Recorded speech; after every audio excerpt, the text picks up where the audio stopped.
বিশ্ব ক্রিকেটের সব রকম আপডেট পাওয়ার জন্য আমাদের চ্যানেলটিকে আজই সাবস্ক্রাইব করে রাখুন।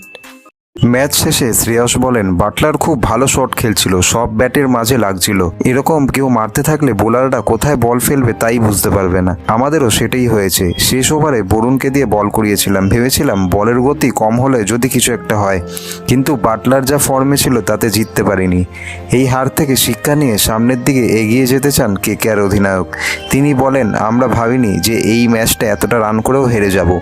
এই হার আমাদের কাছে শিক্ষণীয়। আমাদের বুঝতে হবে কঠিন পরিস্থিতিতে ঠিক কোথায় বল করতে হয়। দল হারলেও নারিনের প্রশংসা শোনা গেছে সবার মুখে। প্রথমে ব্যাট করতে নেমে 17 রান করেছেন নারিন। দলের ক্রিকেটারকে নিয়ে তিনি বলেন, নারিন আমাদের দলের সম্পদ। আমি খুশি যে ও আমাদের দলে খেলে। কলকাতার পরবর্তী ম্যাচ আগামী রবিবার, প্রতিপক্ষ আরসিবি। সেই ম্যাচে জয়ের লক্ষ্যে নামবেন বলে জানিয়েছেন কেকেআর অধিনায়ক। ভিডিওটি ভালো লেগে থাকলে বাংলার ক্রিকেট চ্যানেলটিকে অবশ্যই সাবস্ক্রাইব করে দিন।